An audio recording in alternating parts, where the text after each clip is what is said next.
porque agora a gente vai falar com o Ricardo Prado, que é ex-procurador da Justiça de São Paulo, presidente do Ministério Público Democrático. Ele está ao vivo com a gente ali. Obrigada pela participação do senhor aqui no live, pelo tempo para conversar com a gente aqui, para ajudar a gente a entender esse cenário. Eu queria saber do senhor, então, como o senhor avalia essas provas apresentadas pelo Ministério Público. São provas suficientes para provar que teve o crime, a prática de rachadinha? Você tem uma situação importante com elementos já de convicção muito significativos. Você tem no relatório do Ministério Público movimentação financeira, e essa movimentação financeira aponta para o desvio de recursos públicos, porque você estaria usando funcionários fantasmas, estaria valorizando o salário de funcionários acima daquilo que, na verdade, eles receberiam para o desvio desse dinheiro. E isso, boa parte disso já está documentado no processo. É óbvio que você ainda terá que ouvir as pessoas para que elas possam dar os seus esclarecimentos. Mas isso vai ocorrer no decorrer no final das investigações e no decorrer do processo. Então, as pessoas envolvidas ainda terão oportunidade de se manifestar para que a história possa ficar plenamente completa nos seus detalhes. Mas o que há de prova do Ministério Público já é muito significativo. Bom, a gente está conversando com o doutor Ricardo Prado, ele que é ex-procurador da Justiça daqui de São Paulo. Doutor, queria fazer uma pergunta para o senhor, algo que a gente discutiu muito ontem pela manhã, logo depois da prisão do ex-assessor do então deputado estadual Flávio Bolsonaro. O Fabrício Queiroz ele foi encontrado na casa do advogado do agora senador Flávio Bolsonaro. O que isso pode ajudar a gente a entender um pouco dessa história? O que isso pode complicar ou deixar essa denúncia mais grave? Se realmente isso pode acontecer ou não? Você veja bem, a investigação que o processo que está em andamento e as medidas que estão sendo tomadas nesse momento, elas envolvem o Fabrício Queiroz e outras pessoas. Você não está, nesse momento, com uma ação penal contra o senador, mas ele é citado inúmeras vezes. E essas ligações aparecem de forma, inclusive, indireta, como essa, por exemplo, da localização do Queiroz na casa do advogado, que é advogado do senador. Então, as ligações vão se estabelecendo a partir dos fatos que estão sendo apurados. E isso realmente vai complicando um pouco a situação política, inclusive, do senador. Mas muito mais a situação política, doutor, o senhor diz, do que, de fato, o processo em si? Sim. Bom, você tem uma questão de transparência pública, né, que os políticos todos estão sujeitos a isso, sejam senadores, governadores, presidente, parlamentares, de transparência, que as coisas sejam apuradas, que as coisas sejam demonstradas. Estão sendo levantadas agora a questão, por exemplo, da filha do juiz.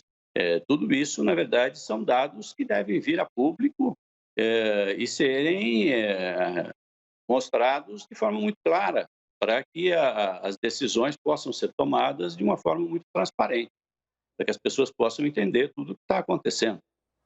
Então, e óbvio, você tem responsabilidades jurídicas também importantes a partir disso. Porque o desvio de dinheiro público, pela nossa legislação, é previsto como ilícito penal. Portanto, o Queiroz já está sendo preso exatamente por conta disso, porque são fatos graves e que precisam realmente serem passados a limpo. Bom, na denúncia, então, a gente tem como está ali na nossa tarja, né? Repasses milionários, ligação também com milicianos. A gente vai incluir agora a Basília Rodrigues, que é nossa analista de política lá em Brasília, para também fazer uma pergunta, porque quando a gente tem uma entrevista aqui no live, uma entrevista grande para repercutir o noticiário, os nossos analistas, eles se inscrevem. Posso perguntar? Posso perguntar? Então vamos jogar para a Basília, que tem uma pergunta lá de Brasília também para incluir aqui na nossa conversa. E essas entrevistas são ótimas para todos nós, quem está em casa e acompanhando como espectador da notícia, mas também a gente aqui de dentro da CNN compreender esse passo a passo. Porque, afinal de contas, estamos falando aí de uma investigação séria, né, que chegou a um ex-auxiliar da família do presidente da República, Jair Bolsonaro. O senhor, na condição de ex-procurador, eu gostaria que falasse sobre esse instituto da delação premiada. Quais são os critérios que passam aí pelo convencimento de uma pessoa que é investigada a se prestar a uma delação premiada? É a Procuradoria quem é responsável por isso, por sentar e fazer essa proposta para a pessoa investigada, ou parte dela mesmo? Em conversas com seus advogados, quem tem que dar essa ideia primeiro para que ela seja discutida? Bom, a delação premiada é um negócio jurídico previsto na legislação. A iniciativa pode partir tanto do Ministério Público, como pode partir do próprio investigado, do próprio advogado do investigado. Se ela vai ocorrer ou não, aí já depende da existência dos requisitos legais e da disposição da pessoa em colaborar com a justiça, e dessa colaboração ser necessária. Do lado do investigado, do lado do advogado, ele vai ver se aquilo é do interesse dele, se aquilo ajuda a sua defesa. Do lado do Ministério Público, vai ver se a colaboração é necessária. Porque se você já tem provas suficientes que demonstram o fato, você já tem a indicação de todas as pessoas as quais estão envolvidas, ela pode se tornar desnecessária. Aliás, a própria legislação cria um mecanismo onde isenção total de pena só é possível para o primeiro delator, né? Não são todos. Os outros depois vão ter uma redução da pena, mas já não podem ter mais uma redação tão significativa. E também não há previsão para o chefe do grupo. Então, a legislação cria alguns requisitos legais que devem ser observados nessa negociação. E isso depois vai para o juiz, para que o juiz homologue se os requisitos estiverem cumpridos. Então, com relação à iniciativa, ela tanto pode partir do indiciado, do advogado ou do Ministério Público.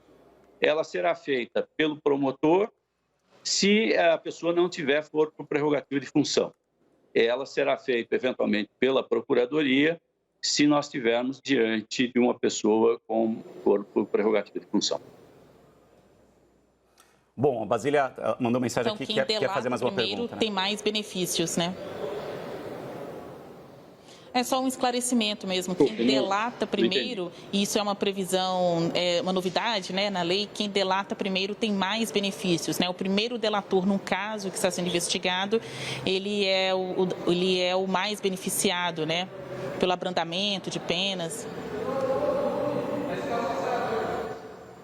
É uma forma da legislação estimular as pessoas a falarem logo o que sabem.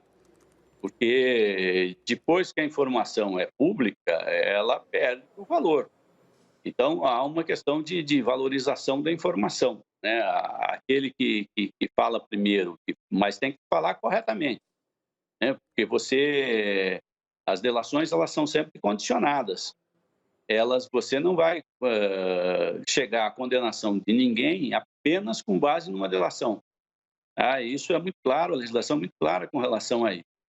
Não basta alguém chegar a delatar o outro, que o outro será processado e condenado por isso. É preciso que existam outras provas.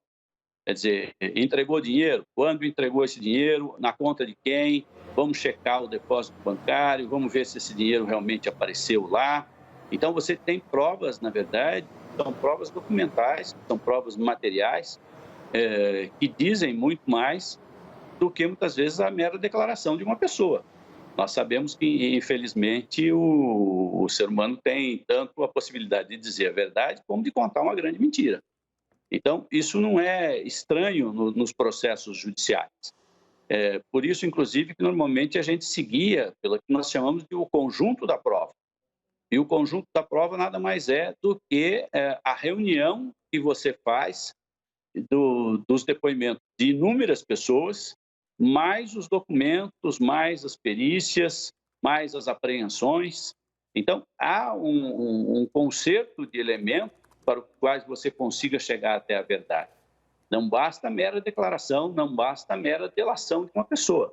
A delação é o começo, né? Quer dizer, você tem uma notícia de que um fato pode ter ocorrido e aí realmente você vai averiguar se aquilo é verdadeiro ou não a partir de outras coisas, inclusive possibilitando que a pessoa que está sendo investigada, que ela dê a sua versão, né? Que ela diga, não, eu fiz isso, fiz aquilo, entendeu? O dinheiro tem essa origem ou aquela origem, mostra os documentos que possui, para que se possa chegar à conclusão final. Tá certo. Então, não há essa questão de só delação vai resolver o problema. Não vai. É um instrumento de começo de investigação. O processo é bastante longo, né? Doutor, muito obrigado por ter conversado com a gente ao vivo, por ter disponibilizado esse tempo para bater um papo com a gente aqui no Live CNN. A gente conversou com o doutor Ricardo Prado, ex-procurador da Justiça de São Paulo, também presidente do Ministério Público Democrático. Doutor, muito obrigado, viu? Um bom dia para o senhor. Eu que agradeço. Bom dia a todos.